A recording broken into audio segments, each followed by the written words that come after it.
All right, let's dive into one of the most ambitious and frankly controversial projects of our time, Starlink. We're talking about a plan to beam high-speed internet to literally every corner of the globe. But there's a catch, a big one. In connecting the world, we might just be changing our relationship with the night sky forever. Just think about that for a second. What if you could get blazing fast internet, I mean really fast, anywhere on the planet?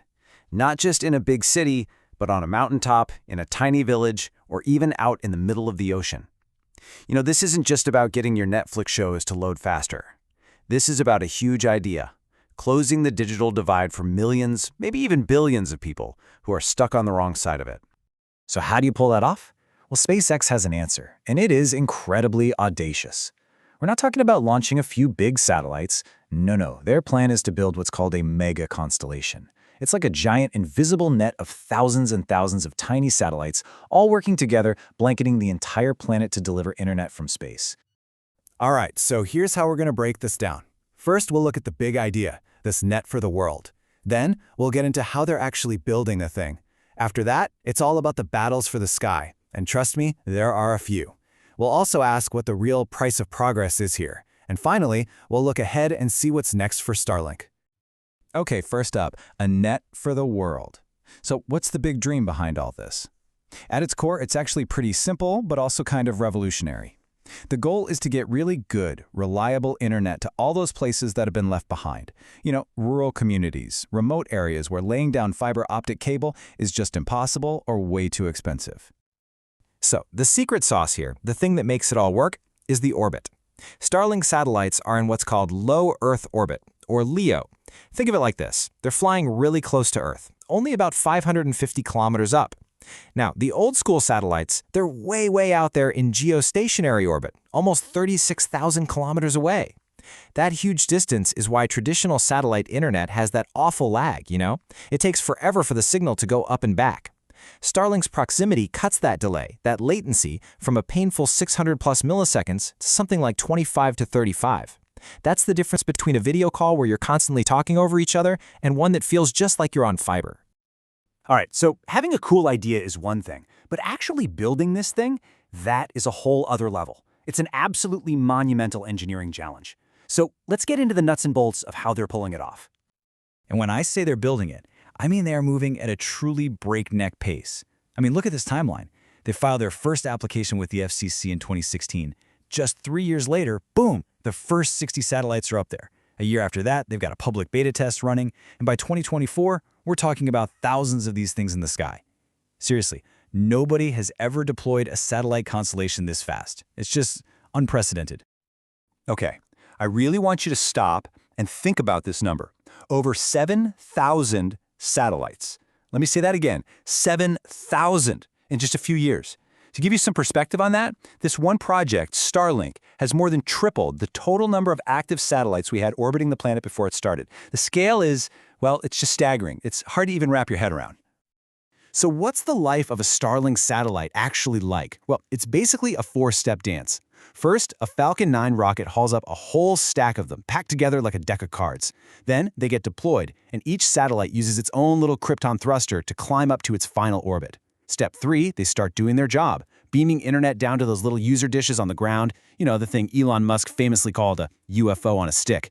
And finally, and this part is super important, when they're old and done, they're designed to fall back to Earth and burn up completely in the atmosphere. That's their plan to avoid cluttering up space forever. Okay, but let's be real. You can't just launch thousands of satellites and expect everyone to be happy about it. A project this big, this disruptive, it was bound to start some fights. And that's exactly what happened. We're talking about multiple, intense battles being waged for control of the sky.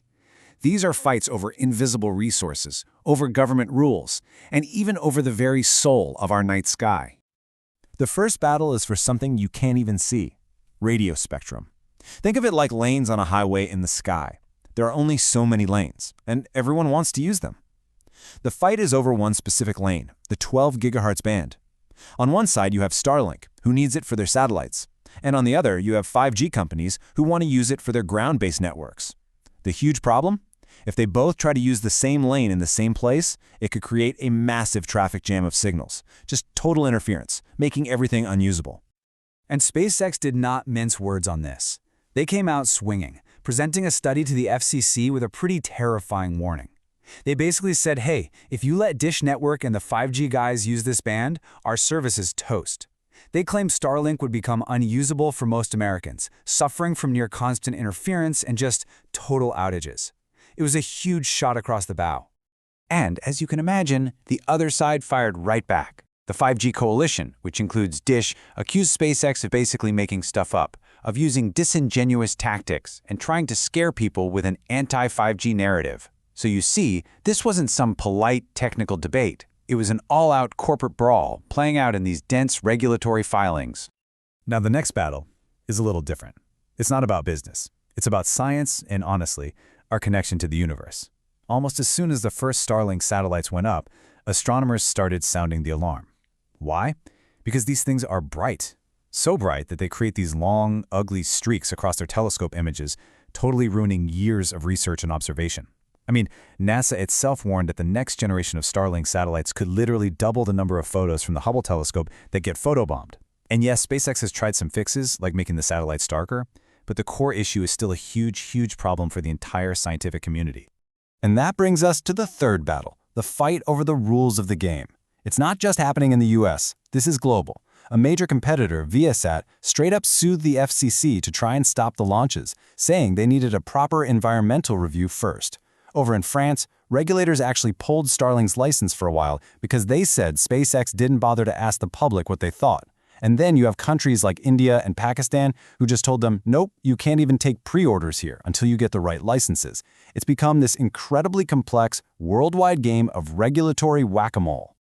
So, all of these conflicts, the corporate fights, the scientific concerns, the regulatory hurdles, they all point to a much bigger question. What is the real price of this progress? And I'm not talking about dollars and cents. I'm talking about the very real cost to science, to safety in orbit, and to the environment. Let's just zero in on the astronomy part for a second. Take the Hubble telescope, one of humanity's greatest scientific achievements. Right now, today, about 8% of its images are already getting messed up by a satellite streak. But NASA projects that when Starlink's bigger, brighter Gen 2 satellites go up, that number could jump to 16%. 1 in every 6 images from Hubble, ruined. That's a massive loss of precious scientific data. And here's the kicker. This isn't just about Starlink. They might be the first and the biggest right now, but they are not the only ones. You've got Amazon with Project Kuiper, OneWeb, and others. Everyone's planning their own mega constellation. We could be looking at a future with, and this number is insane, over 100,000 satellites circling the Earth in these low orbits. So the big takeaway here is that whatever we decide to do, it can't just be about SpaceX. We have to think about the total cumulative effect of what a permanently crowded sky is going to look like. And listen, these risks are not just some theoretical what-if scenario. This stuff is real. In February 2022, a geomagnetic storm, basically a big burp from the sun, hit the Earth. It made our atmosphere puff up just a tiny bit. But that was enough to create extra drag on a freshly launched batch of Starlink satellites. What happened? Up to 40 of them, brand new satellites, couldn't fight it. They failed and just fell out of orbit, burning up on re-entry. It's a pretty stark reminder that space is a hostile place and that things can go wrong very, very quickly. So that brings us to the future. Thousands of satellites are already up there. These big battles are being fought. So what happens next?